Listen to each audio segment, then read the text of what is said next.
Well, welcome back everybody to the life and times of Crazy Patrick. I'm walking here in the Masonic Cemetery in Las Cruces, New Mexico, and I'm going to walk you over to the resting place of the famous Sheriff Patrick Floyd Garrett, who supposedly killed Billy the Kid. And I'll get into that video in my next video, part 2 of this video. I really hope this wind doesn't really mess this up too bad. If you're new to my channel, I hope you'll subscribe. If you're one of my many other viewers, hit that thumbs up. Those thumbs up really help me get the algorithm to get the videos on the first page up at the top, so I get a bunch of views, and that really helps. And hit the bell notification so you'll get notified when a new video gets posted, because part 2 will be coming on this. This video today is about who killed Pat Garrett and why.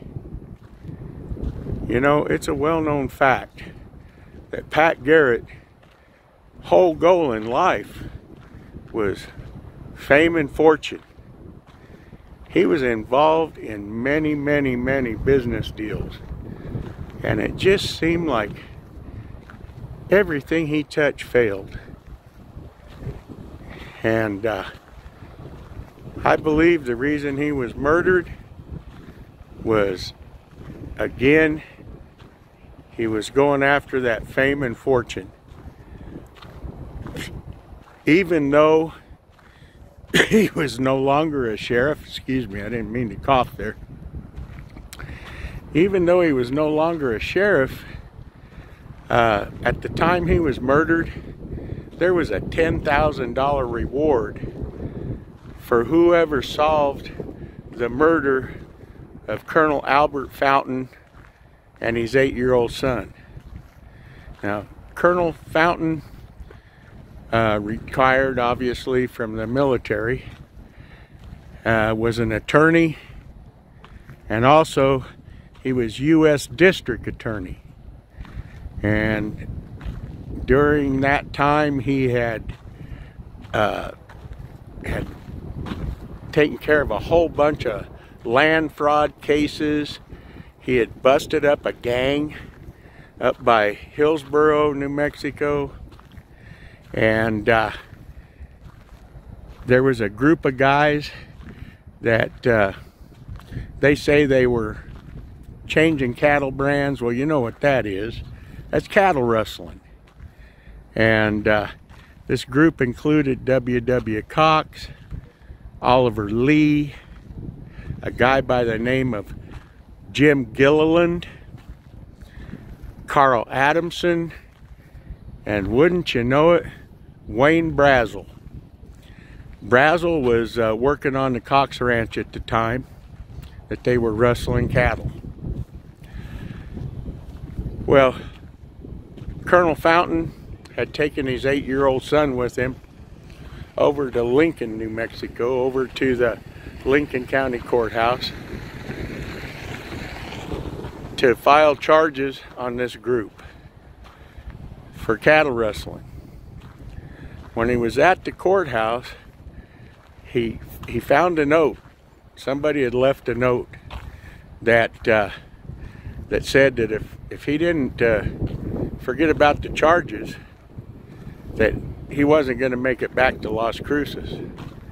Well, he didn't drop the charges, and Colonel Fountain and his 8-year-old son were murdered just on the other side, the east side of the Oregon Mountains, on what's now White Sands Missile Range. And their bodies were never found. Their wagon was found, but their bodies were never found, and no one was ever charged with their murder. And at the time Pat Garrett was murdered, there was this $10,000 reward for whoever solved that murder. Well, even though Pat Garrett was no longer sheriff, he was still looking for that fame and fortune. And you know, $10,000 in 1908, can you imagine how much money that was? Because when I was born in 1955, you could buy a hamburger for 10 cents, you know, or less. And so that was a lot of money. And of course, he would be famous for solving that case of Colonel Albert Fountain. Well, apparently, Garrett had been out drinking with somebody, or, you know, loose lips sink ships, and he must have told somebody that he was about to solve that case that he shouldn't have, and word must have got back to somebody in this group. And so this group of guys, W.W. Cox, Oliver Lee, Jim Gilliland, Carl Adamson, Wayne Brazel, had met at a hotel in El Paso. They also had involved an attorney, A.B. Fall. A.B. Fall had some kind of a falling out party with Albert Fountain at one time or another, and didn't care for the man. So that might have been why he was willing to get involved. But all this group of guys had this meeting in El Paso at a hotel, and they decided that the best thing for them, because if they were exposed for the murder of Albert Fountain, they was going to the gallows. You know, that's pretty serious stuff. So they decided the best thing they could do is hire somebody to murder Pat Garrett. Well, the story that everybody gets, and a lot of people believe, is that Wayne Brazel had leased Pat Garrett's Bear Canyon ranch and put a whole bunch of goats on there. Well, you know, those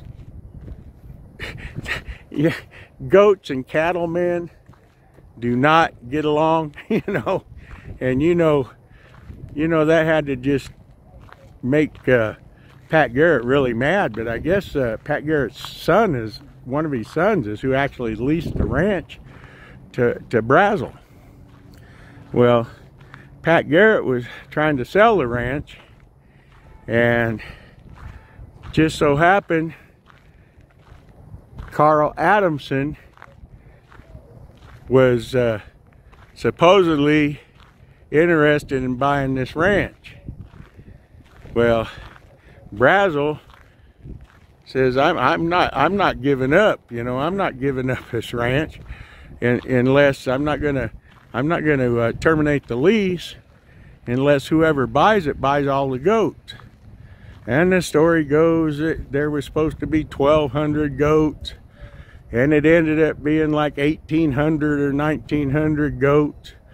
And Carl Adamson said, no, I'll buy the ranch, but I'm not buying that many goats. I don't know what a goat went for in 1908. It couldn't be very much.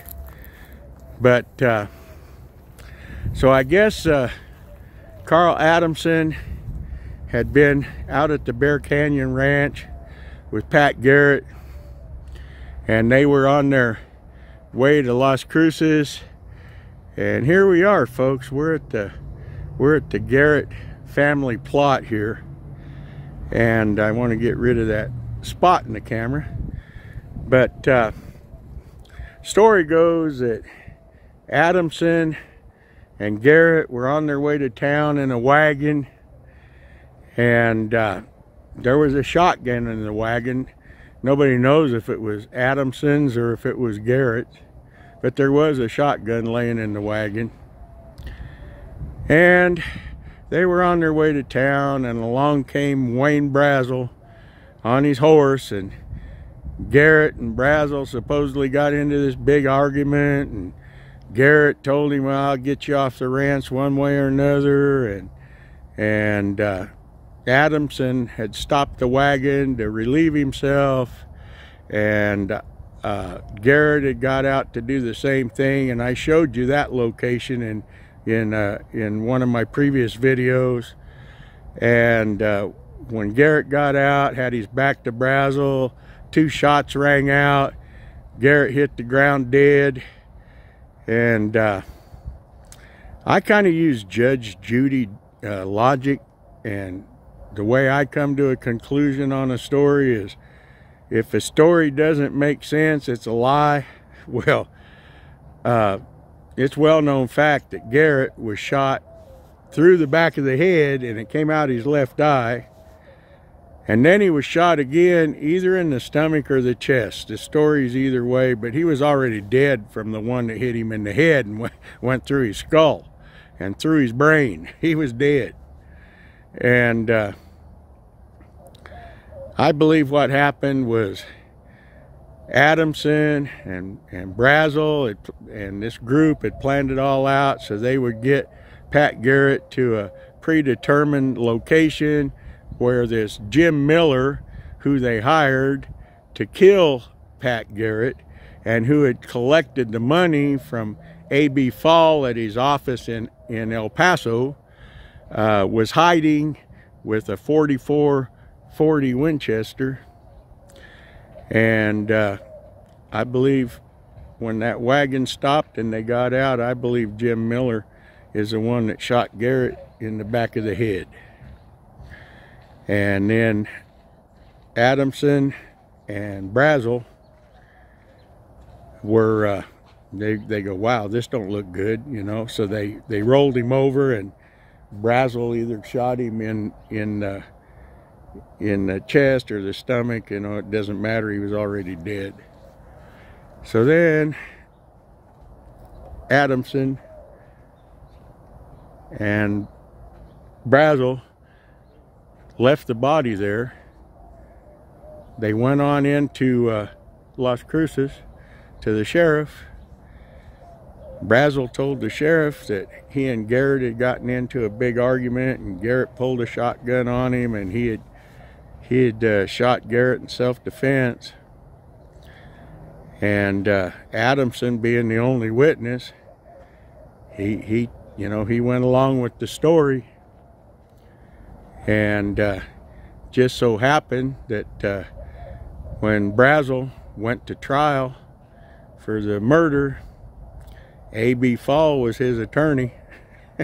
And the trial didn't even last a day, and the jury deliberated less than an hour, and Brazel was found not guilty for the murder. They said it was self-defense. And so the guys that murdered Colonel Fountain got away, never went to the gallows. Pat Garrett was dead, and I believe because of fame and fortune. But here we are at the family plot. Right here is Pat Garrett's grandson, the last one to be put in here. He's Patrick F. Garrett, and he passed away in 2004 from cancer. And you know, I just, you know, his wife, I believe her name is Star. I believe she's still alive and well in Albuquerque. I'm going to walk between these graves here. Here's Pat Garrett's headstone. Now they say his body may or may not be here. There's stories that they moved the headstone so people wouldn't mess with his resting spot. And but you can see here where people have put coins on there, and he was born in 1850, died in 1908.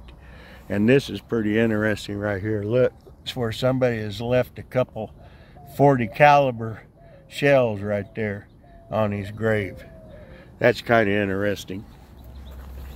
Right next to him is his second wife. His first wife passed away just shortly after they were married, and this was his first wife's sister he married, and she was born 1861 and died in 1936.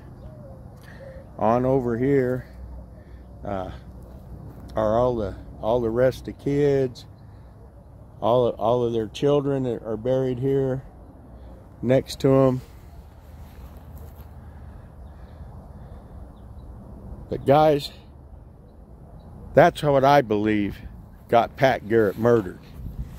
And I believe that Adamson and Brazel and all of them had set it all up just to get Garrett in the right place where this Jim Miller was in wait to kill him. I don't know what Jim Miller got paid. There's different stories. Some people say he was paid $1,500, and others say it was more than that. But you know, that's a lot of money, guys. Back in 1908, even $1,500 and $10,000 would have been a fortune. So guys, this is the Garrett family plot right there. You can see all the headstones, little headstones there. That's the whole family. And then they got the big marker right there that says Garrett on it. Let me zoom in on that. Maybe you can see it a little better. There you go. See, that's a big headstone for the Garrett family. So, guys, that's what I believe happened. If you've got, if anybody can explain to me how it could be self-defense, if somebody is facing you with a shotgun, how that bullet would hit Pat Garrett in the back of the head. If anybody explained that to me, the bullet missed, hit a rock, bounced back, hit him in the head, went through his head, or the bullet just he missed, did a big old U-turn, mysteriously come back and hit him in the head. You know, just Judge Judy logic, guys. If a story doesn't make sense, it's not true. Well, that's my theory. That's what I believe, and I'll stick to it. If somebody wants to leave me some comments if you disagree. You know, everybody's entitled to their own opinion. That's what makes this world so great. If we all thought the same way, this would be a boring place to live, right? So, with that, I'm going to tell you guys, have a great rest of your day. Stay positive. God bless. And hit that bell notification so you'll be notified, because my next video is going to be, did Pat Garrett really kill Billy the Kid, or did Billy the Kid go on and live to a ripe old age in Texas? We're gonna go through those facts and see what we can figure out. And for all my viewers that are interested in the paranormal, I just bought a game camera. And we're gonna have some fun over here in the cemetery with that. We're gonna place it around different places and see if we might catch something on that. So stay tuned for that, and I'll catch you again on my next video.